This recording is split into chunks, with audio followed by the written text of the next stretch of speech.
I am Sushila Rajan, teaching English in a private institution affiliated to Bangalore Central University in India.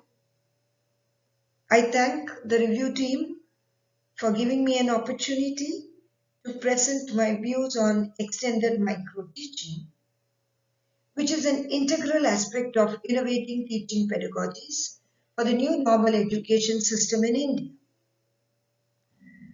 I acknowledge my gratitude to my co-author, Dr. Mithilesh Satyanarayanan, without whose support and cooperation this paper presentation would have been near impossible.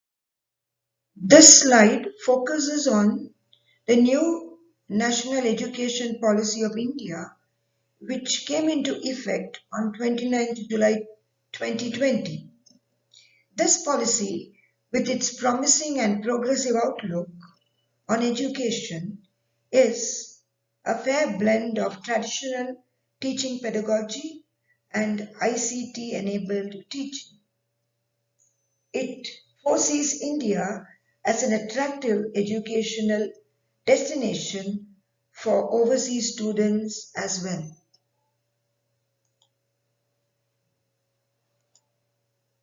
Micro-teaching is an integral aspect of innovative pedagogy in the new normal situation. It is a miniature version of a teaching session in terms of class size, time duration, and topic size. It greatly enhances the quality of teaching. The 7 components of micro-teaching focus primarily on improving and refining teaching skills through repeated practice sessions, with every teaching session improvising on the previous one. After intensive research and experiential learning, we have identified 10 teaching pedagogies that can fit into the bandwidth of micro-teaching, and we have coined the term as extended micro-teaching. Extended micro-teaching is a conglomeration of 10 different aspects beautifully bound to make a single beautiful approach.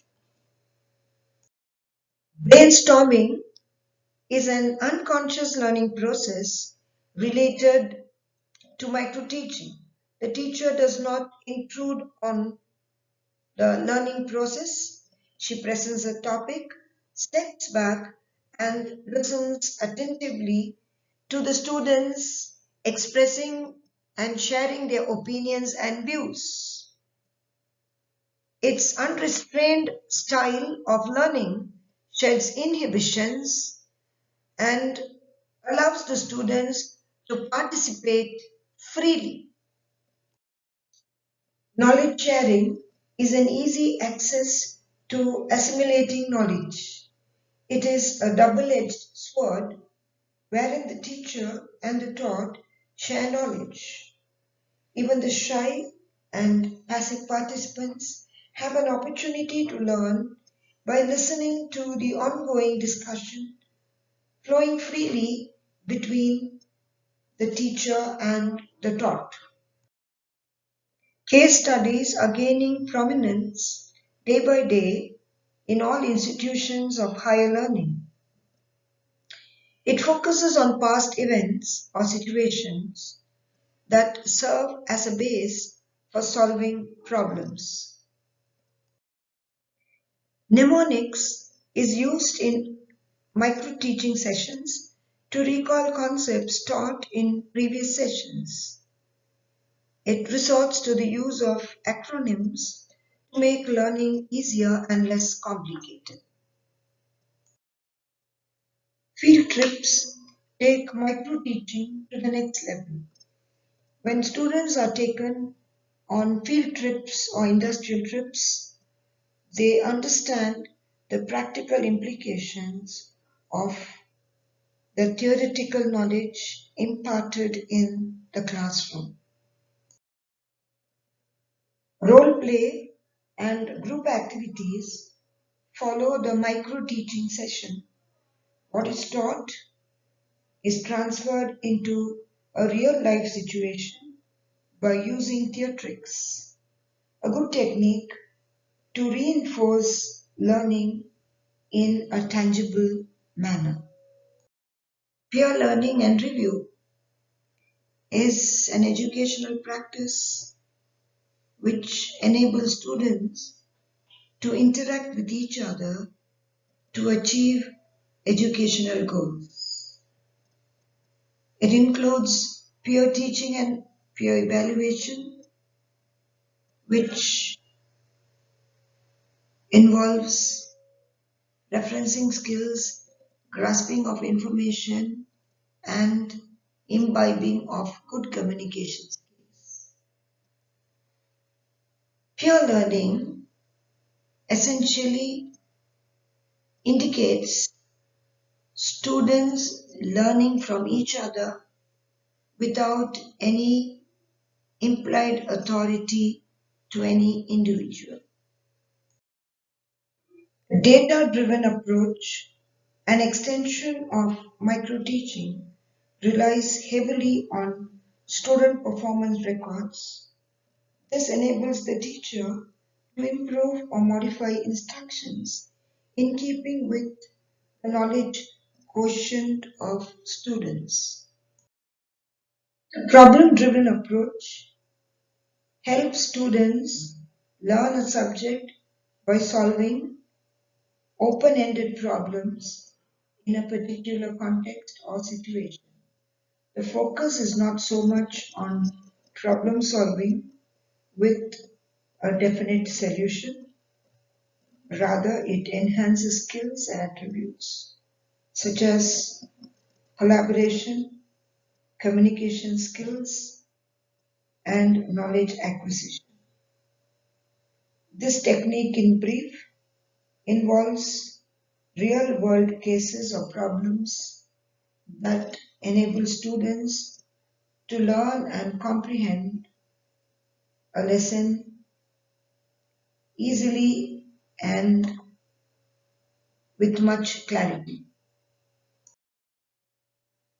Technology-driven approach has revolutionized and transformed the dynamics of pedagogy. Google Meet, Microsoft Teams, and a host of other online teaching platforms with various resources have brought in a host of virtual classrooms. Besides video clips in smart boards, animations, 3D images, if used briefly and appropriately in microteaching, can make students grasp concepts easily. Weighing the pros and cons, microteaching is the need of the hour for imparting qualitative teaching and learning. Teachers at the UG level look forward to using microteaching as a tool to enhance their pedagogical skills. Microteaching facilitates qualitative teaching and easy learning. This can be implemented if adequate infrastructure and facilities are provided by the management. The support and guidance of senior faculty in terms of review, feedback will go a long way in implementing microteaching effectively at all levels. To sum up, let me reinforce the advantages of extended microteaching. Extended microteaching is possible even in a real-time classroom situation. It aims at improving, enhancing teaching skills.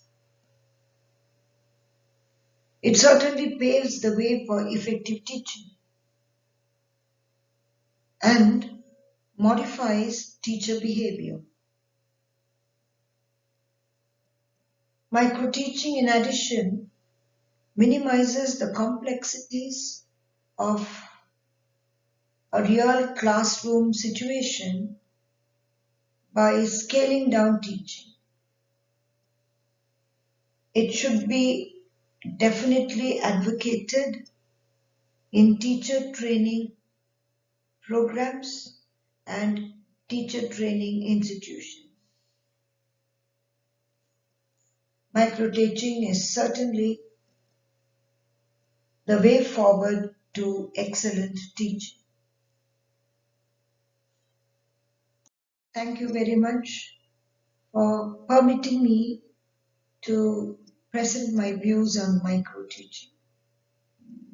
I am hopeful that this technique will provide a breakthrough in pedagogical practices. Thank you.